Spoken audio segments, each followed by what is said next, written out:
tỏi để chả tí nha.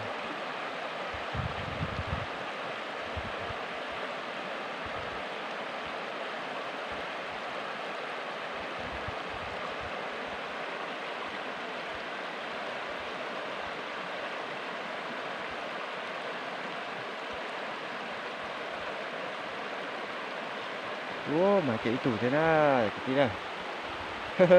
Mà cái tủ rồi. Lấy tủ. Chuyển lia ra chẳng nào, chuyển lia này. Lấy tủ chuyển lia locker đó. Để đặt thủ ra. Ô, giống cao cờ này. Lấy cái tủ này.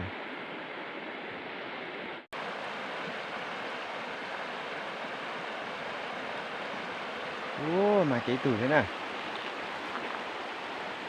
Mà cái tủ đỏ thế nào. Mà cái tủ chuyển lia lấy tủ của ta thế này. Cái tủ chuyển lia lấy tủ của ta thế này. Ok. Cái tủ này. Xong có cỡ từng chị nào. Thì từ liếp lông thế này.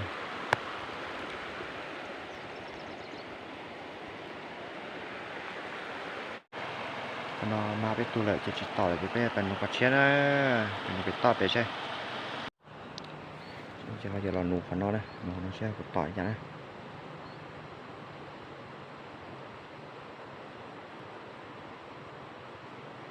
Ô, tỏi cái tủ nữa. Cái tủ chết đỡ rồi. Tụi này chết đỡ nữa, tụi này. Cái tủ nữa này, cái tủ chết đỡ locker đi.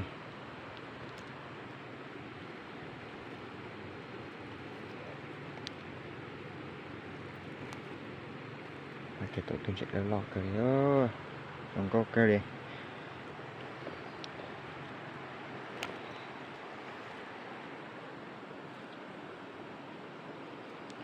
Chắc hẳn nó sẽ không chán à. Ô, mà cái tủ, ô, bóng thả thế à.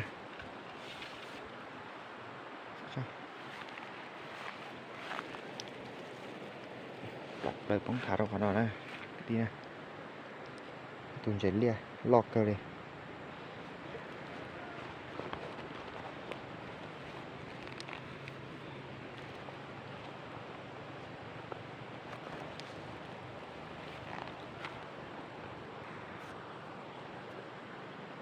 Bé trộn ra.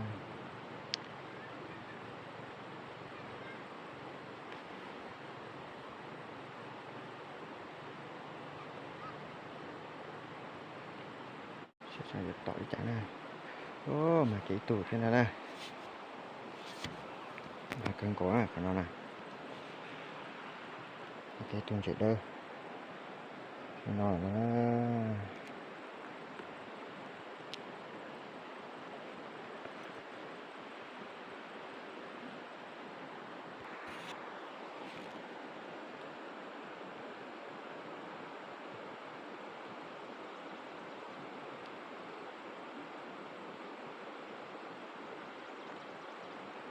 ô, tôi sẽ tỏ cho tôi like.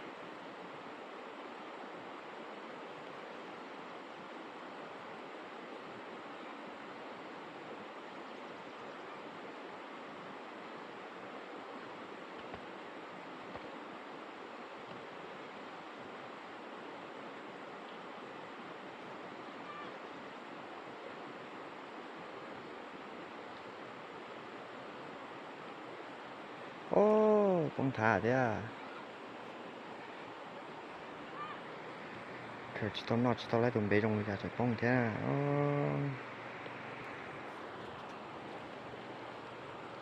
ăn nụ kia đó sẽ được tỏi chẳng tí nào.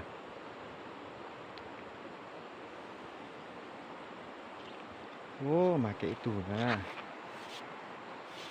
cái tủ chạy lia locker thế. Lấy tủ chạy lia này. Ô, có lo cả rồi nè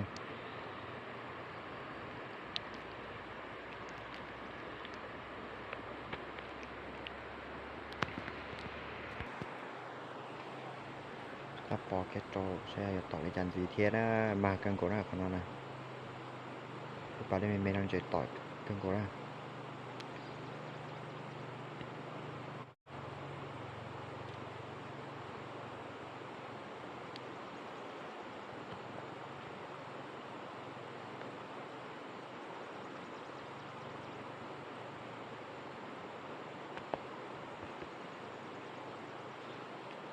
máy tụ giá chỉ lo cơ máy tụ bản nín nha lại tụ bản nín nha lấy tụ bản nín trong có cơ liễu tụ bản nín đây nó sẽ mua bản nín theo tụ bản nín trò xong có cái này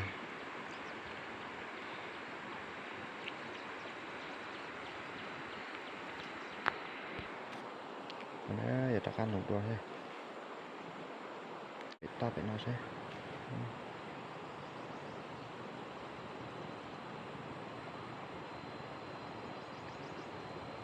mà cái lấy tụt nữa là cái lấy tung chuyển lìa thế mà lấy tung chuyển lìa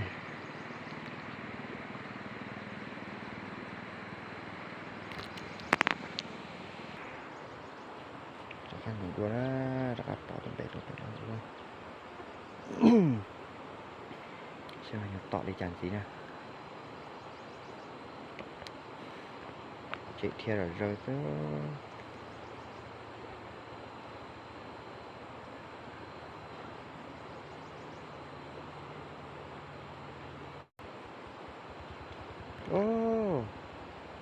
không thả thế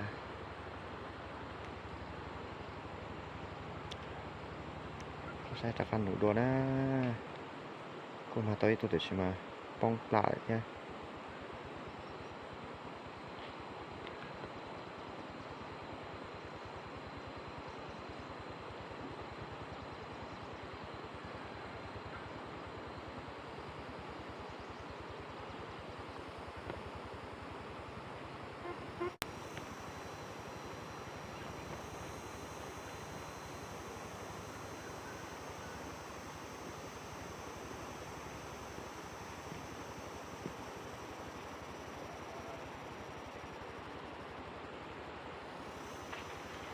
gì rồi đó bạn nào